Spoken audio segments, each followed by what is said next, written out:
하나님은 모세와 아론을 통하여 이스라엘 백성들을 애굽 땅에서 내보내라고 말씀하셨지만 마음이 강박한 바로는 하나님의 말씀을 듣지 않습니다. 그래서 나일강이 피로 변하는 첫 번째 재앙이 있었고, 이 첫 번째 재앙 이후에도 바로는 자신의 뜻을 굽히지 아니하고, 이에 오늘의 본문 출애굽기 8장에는 둘째 재앙부터 넷째 재앙까지 애굽에 임하게 됨을 우리는 보게 됩니다. 먼저 둘째 재앙은 개구리 재앙입니다. 1절부터 7절까지의 말씀인데요. 나일강의 물이 피로 변한 그 첫 번째 재앙 이후에 7일의 시간이 지났습니다. 하나님은 두 번째 재앙을 내리시기 전에 바로에게 돌이킬 수 있는 기회를 다시 주셨습니다. 하나님이 모세를 통해 바로에게 요구하시고 경고하신 메시지는 내 백성이 나를 경배할 수 있도록 놓아주라라는 것이었습니다. 만약 그렇게 하지 않으면 이번에는 개구리로 칠 것이다 라고 그렇게 말씀하십니다. 애굽에서 개구리는 정기적으로 범람하는 나일강에 물이 빠지는 12월경에 많이 번식한다 합니다. 애굽인들은 비옥해진 그 땅 위로 기어 올라오는 엄청난 양의 개구리를 풍요와 다산의 상징으로 여겼고, 개구리 머리를 한 여신인 헷켓을 만들어서 숭배하였습니다. 헷켓은 당시 애굽에서 숭배하고 있던 창조의 신 크눔의 아내이자 번식의 신이라고 알려진 그런 신입니다. 특히 여성들의 출산을 돕는 신으로 애굽인들에게는 생명을 주는 그런 권능의 신으로 여겨졌습니다. 사람들은 헷켓 신이 개구리로 현현했다고 믿었습니다. 그래서 당시 개구리는 고의적으로 죽이면 안 되는 동물 중에 하나였고, 이를 어기는 자는 때때로 죽임을 당하기도 하였습니다. 출애굽 당시 애굽에 임한 두 번째 재앙인 개구리 재앙은 이러한 우상과 우상 숭배에 대한 심판의 성격도 띠고 있습니다. 오늘 본문 다음에 출애굽기 12장 12절에서 하나님은 이렇게 말씀하십니다. 내가 그 밤에 애굽 땅에 두루 다니며 사람과 짐승을 물어나고 애굽 나라 가운데 처음 난 것을 다 치고 애굽의 모든 신에게 벌을 내리리라. 나는 여호와로라. 아멘.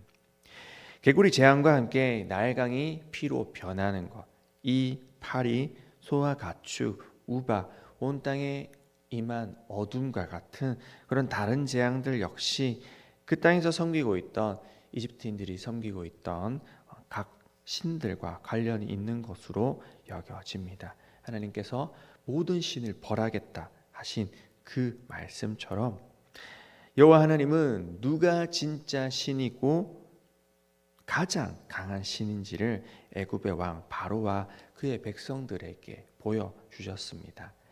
그러나 그 결과는 우리가 잘 알고 있습니다. 애굽 바로는 여호와 하나님을 인정하지도 하나님을 믿지도 않습니다. 그저 개구리 떼만 없애주면 이스라엘 백성을 보내겠다 약속하지만 이 문제가 해결되자 곧바로 그 약속은 어기고 맙니다. 이에 하나님께서는 모세에게 아론으로 하여금 땅에 지팡이를 내리치게 하라는 그런 명령을 하십니다. 이가 창궐하게 되는 재앙은 이전에 피 재앙이나 개구리 재앙이 사전에 경고되었던 것과는 달리 아무런 경고도 없이 그래서 시작되게 됩니다. 이가 창궐하게 된 이유는 바로 왕과 애굽인들이 모세와 하나님께 했던 약속을 지키지 않아 하나님의 진노를 크게 일으켰던 까닭이었습니다. 본문에서 말하는 이가 정확히 어떤 동물을 뜻하는 것인지에 대해서는 다양한 견해가 있지만 어떤 것을 해석하든지 이는 사람의 피를 빨아먹는 존재 혹은 사람을 성가시게 하는 존재였던 것은 틀림이 없습니다.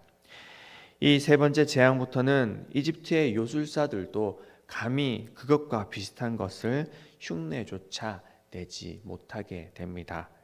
그리고 요술사들은 이것이 하나님의 권능입니다 라고 고백하며 인정하게 되죠. 하지만 완악한 바로는 굽히지 않습니다. 하나님께서도 그런 바로의 마음을 변화시켜 주시지 않습니다. 온 애굽 사람들이 믿고 따르는 신들보다 뛰어난 그 하나님을 보여주기로 작정하신 하나님은 이미 10가지 재앙을 다 실행하기로 계획하셨기 때문입니다. 또한 그동안 이스라엘 민족을 학대하고 괴롭혔던 그들에게 이스라엘 민족을 대신해 벌하기로 작정하셨기 때문입니다. 이에 계속해서 넷째 재앙, 파리 재앙이 있었음을 20절부터 마지막 달랑인 32절에 기록하고 있습니다.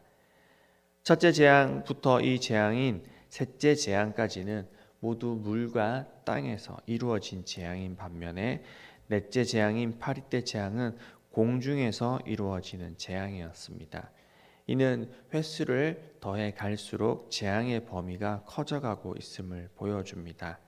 다시 말해 마음이 완악해져 불순종을 거듭하는 바로와 애굽을 향한 하나님의 진노가 점점점 더 커져감을 깨닫게 해줍니다. 22절에는 고센 땅을 구별하여 라는 표현을 써서 하나님의 능력을 나타내십니다. 고센 땅은 나일강 하류 동편에 위치하여 목축을 하기에는 아주 적합하였으나 나일강과 관련된 어떤 재앙이 있다면 가장 먼저 영향을 받을 수밖에 없는 위치에 있었습니다. 그런데도 고센 땅을 제외한 전 애굽 땅에 재앙이 임하였다는 것은 재앙의 주관자가 이스라엘의 하나님, 창조주 하나님이시라는 사실을 명백하게 입증하는 일이었습니다. 이것은 하나님의 도우심이 없이는 있을 수가 없는 일이었죠. 이에 바로는 다시 한번 모세와 아론을 불러 말합니다. 25절에 너희는 가서 이 땅에서 하나님께 제사를 드리라 라고 그렇게 명령합니다. 그러나 그것은 하나님이 처음부터 말씀하신 것은 아니었습니다. 26절에 모세가 말하길 우리 하나님 여호와께 희생을 드리는 것은 애굽 사람의 미워하는 바이온즉 우리가 만일 애굽 사람의 목전에서 희생을 드리면 그들이 그것을 미워하여 우리를 돌로 치지 아니하겠습니까? 라고 그렇게 말을 합니다. 그도 그럴 것이 애굽 사람들이 섬기는 신들 중에는 황소신 아피스도 있었고 양은 암몬 신에게 속한다라고 믿었기 때문입니다. 그들의 목전에서 그들이 섬기는 그 동물들을 잡아서 각을 떠서 제물을 드린다라는 것은 한번 해보자라고 그렇게 말을 하는 것과 다름이 없었기 때문입니다. 적당한 타협은 인정하지 않은 채 모세는 하나님의 말씀을 바로에게 선포하며 반드시 하나님의 말씀대로 우리가 광야로 가서 희생제물을 드리러 가야 한다라고 그렇게 말하고 자신과 이스라엘 백성은 그 뜻을 반드시 따르겠다는 그 결연한 의지를 밝히게 됩니다. 이에 바로는 알겠다라고 그렇게 말하지만 결국 그 말도 지키지 않게 되죠. 이것을 통하여서 오늘 우리들에게 보여주는 것은 무엇이겠습니까? 오늘 말씀을 통해 우리는 하나님의 계획과 뜻이 완악한 바로를 통해 이루어지고 있음을 보게 됩니다. 하나님을 믿지 않는 바로는 그를 인정하지 않으며 어떤 기적이나 어떤 재앙 가운데서도 하나님을 인정하지 않았습니다. 그가 하나님을 인정하지 않았던 때에는 하나님의 뜻도 있었지만 바라오가 자신을 신의 아들로 여겼던 당시의 상황적 그런 맥락도 있었을 것이고 애굽의 주된 노동력인 이 히브리인들을 그냥 풀어준다라는 것이 아까워서 내놓기는 쉽지 않았을 것이기도 합니다. 그러나 궁극적으로는 하나님께서 그의 마음을 강팍하게 완악하게 하셨기 때문이라고 성경은 말씀하고 있습니다. 출애굽기 7장 3절과 9장 12절, 10장 27절 그 외 다른 본문에 나와 있다시피 그것은 하나님께서 하신 일이었습니다. 하나님께서는 기적과 재앙을 통해 바로가 하나님을 인정하고 하나님을 믿게 만들지는 않으셨습니다. 그가 회개하고 돌아오는 일이 없게 하셨습니다.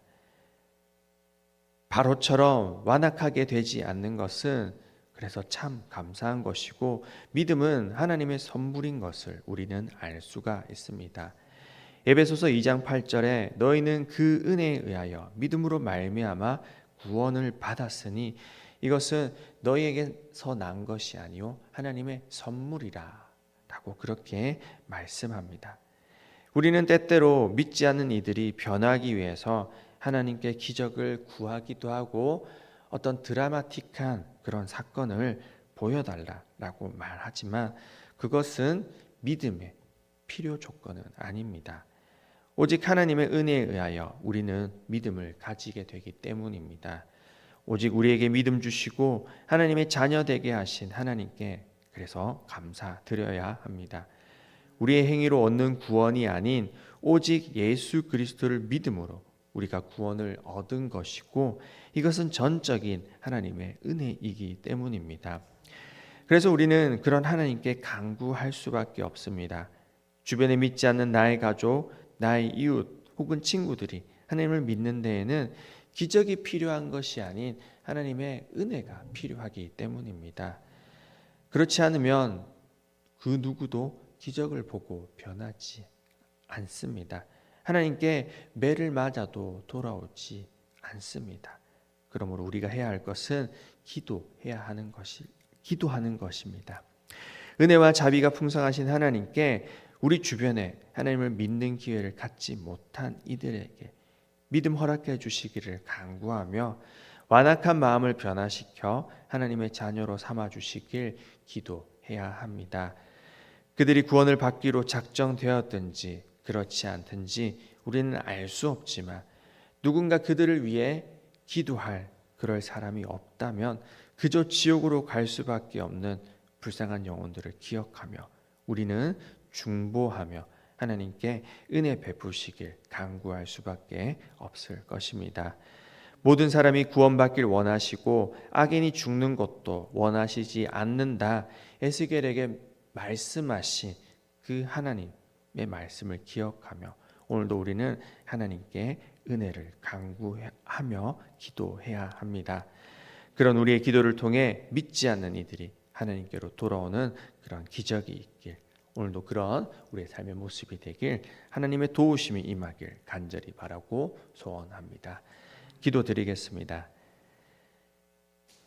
하나님 아버지, 오늘 말씀을 통하여서 완악한 바로의 모습을 보게 됩니다.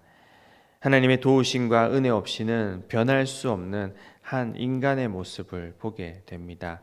주님, 완악한 우리에게 기회를 주시고 믿음 주셔서 하나님 따르게 하심을 참으로 감사드립니다.